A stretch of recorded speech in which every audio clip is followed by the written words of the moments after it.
There was approximately 8 things that I could tell you that Mr. Catchings advised me, which I might add that he puts on tape. He gives you a copy of a tape for you to listen to and to also verify his story. He told me that he would be in a shallow creek bed. He told me he'd be covered with debris. But the main thing to this whole case involving the psychic term was the fact that he told me that there would be a shoe on top of his grave.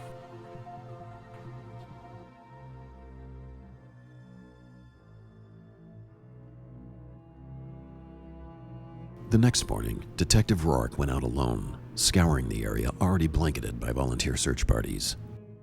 He searched from sunrise to sunset in the dense bush, gullies and ditches, and the riverbed and the surrounding shoreline. He felt he could not go back to face the Aunt Dickens until he had something concrete to offer her.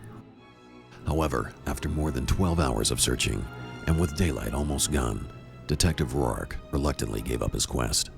I'm sorry it's been a waste of time, Mrs. Dickens. I think you should forget all about this Catchings fella. I just have a very strong feeling about Mr. Catchings. Ma'am, feelings don't have anything to do with finding your boy. Or visions. It's good police work that's gonna find him. Hasn't yet. I'm gonna call up Mr. Catchings and tell him we didn't find anything.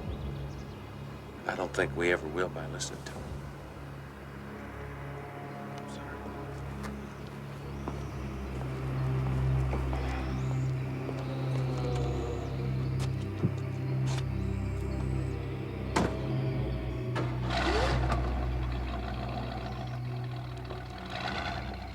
I walked out there for 6 hours and it didn't do any good.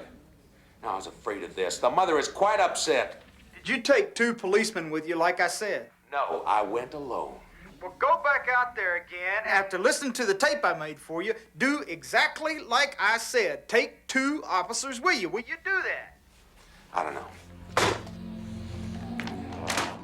A believer in hard evidence, Detective Rourke left the office frustrated and angry. The next morning, as he arrived for work, Detective Rourke was met with Mrs. Dickens' unrelenting persistence. Hello, Mrs. Dickens. I talked to Mr. Catchings. Yes, ma'am. You've got to go back down there, please. Mrs. You've Dickens, just got to. Mrs. Dickens, I understand how you feel. This is a terrible situation.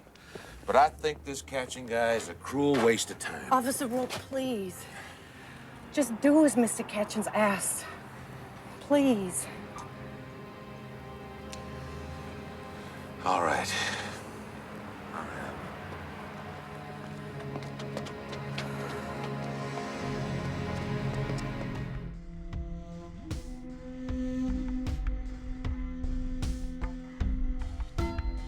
This time, Detective Rourke followed John Catchings' instructions and brought along 2 detectives.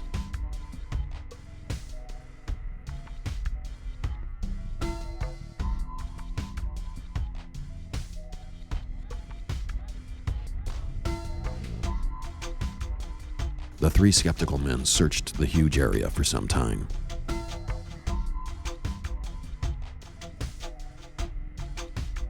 Then, something happened. Just as in John Catchings' predictions, Detective Rourke and his partners came across a grueling discovery.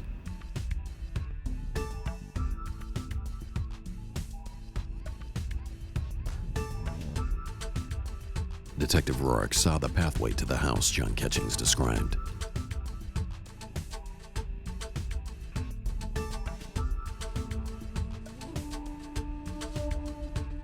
The suspect was arrested, tried, and found guilty. He is now serving time in the Texas Department of Corrections in Huntsville.